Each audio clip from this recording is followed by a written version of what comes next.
मित्रों, ओम वास्तु व ज्योतिष चैनल में आप सभी का मैं हार्दिक अभिनंदन करते हैं।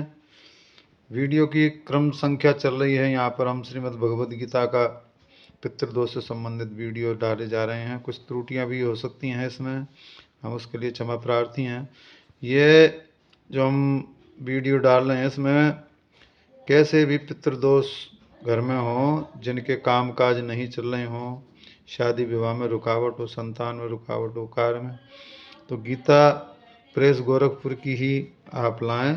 इसमें शुद्ध वाचन होता है सारा। चलिए, हम आज आपको 12वां अध्याय का महात्म हमने डाला हुआ है, और हम भूल चुके थे बीच में कि हमने 12वां अध्याय भी डालना है। तो हमारे पास फ़ोन आए तो मुझे ध्यान आया अचानक ही।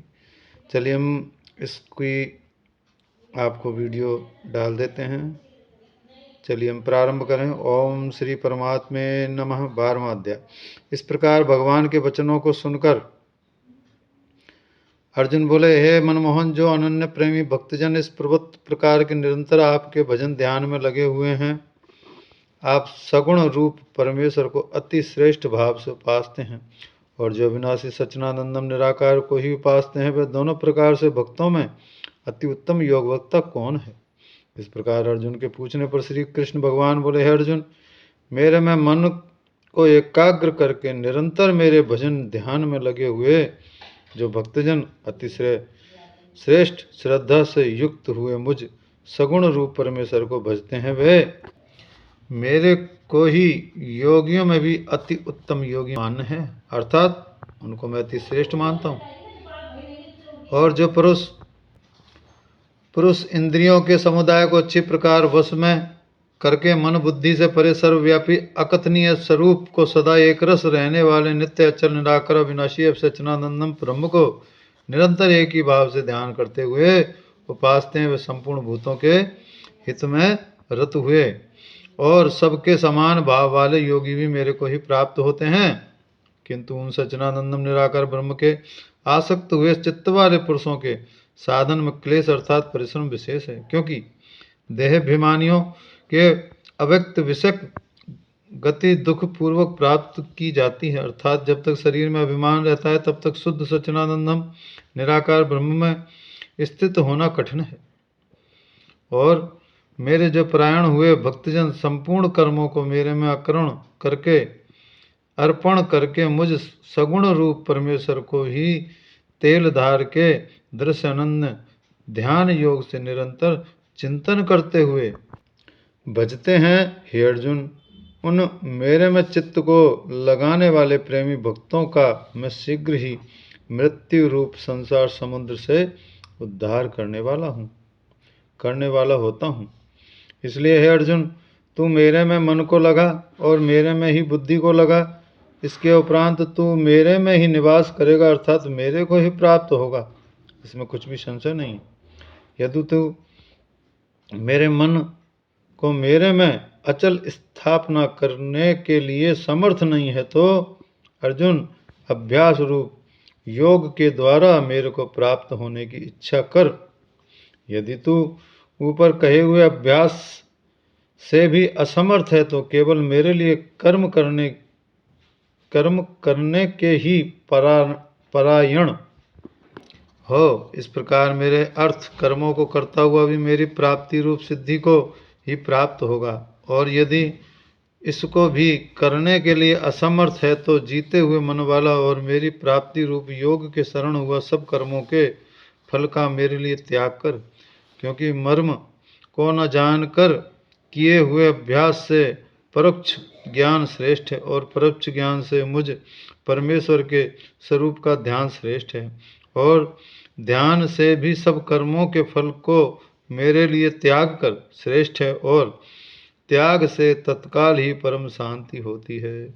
इस प्रकार शांति को प्राप्त हुआ जो पुरुष सब भूतों में द्वेष वाले से रहित एवं स्वार्थ रहित, सबका प्रेमी और हेतु रहित दयालु है, तथा ममता से रहित और अहंकार से रहित, सुख दुखों की प्राप्ति में सम और क्षमावान है, अर्थात अपराध करने वाले को भी अभय देने वाला है, तथा जो योग्य जो ध्यान योग में युक्त हुआ निरंतर लाभ हानियों में संतुष्ट है तथा मन और इंद्रियों सहित शरीर को बस में किए हुए मेरे में दृढ़ निश्चय वाला है, वह मेरे में ही अर्पण किए हुए मन बुद्धि वाला मेरा भक्त मेरे को प्रिय है, जिससे कोई भी जीव उद्वेग को प्राप्त नहीं होता और जो स्वयं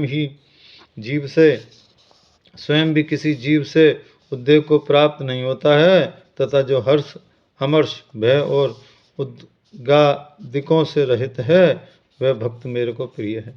जो पुरुष आकांक्ष से रहित तथा बाहर भीतर से शुद्ध और चतुर है, अर्थात जिस काम के लिए आया था उसको पूरा कर चुका है, पक्षपात से भी रहित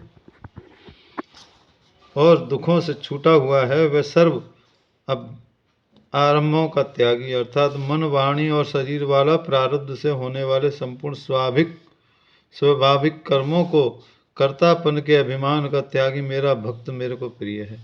जो न कभी हर्षित होता है, न द्वेष करता है, न सोच करता है, न कामना करता है तथा जो शुभ और अशुभ संपूर्ण कर्मों के फल का त्यागी है, वह अभियुक्त पुरुष मेरे को प्रिय है।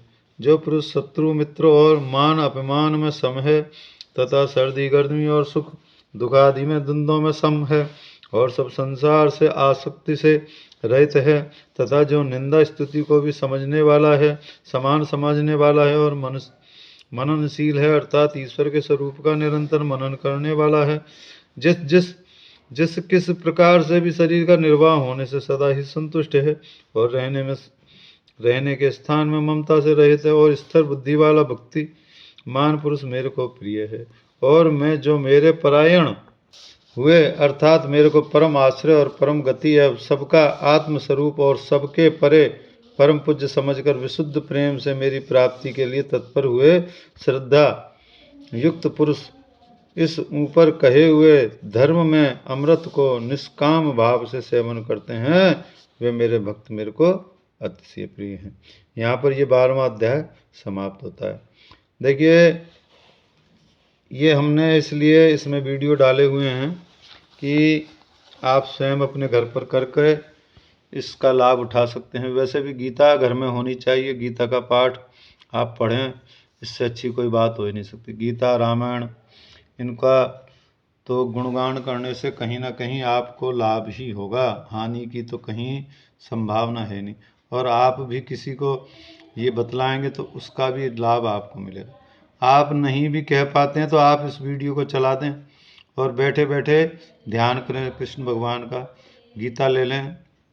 नहीं भी गीता हो तो आप इस वीडियो के माध्यम से भी वहाँ अपने मंदिर पर दीपक ज्योत जलाकर श्री कृष्ण भगवान का ध्यान करें और इसको सुने, मनन करें और अपने जो भी पितृ हैं उनको अर्पण करें कि मैं ये पाठ सुन रहा हूँ। देखिए, सुनने और कहने से भी कुछ लाभ भी होता है, ऐसी बात नहीं है।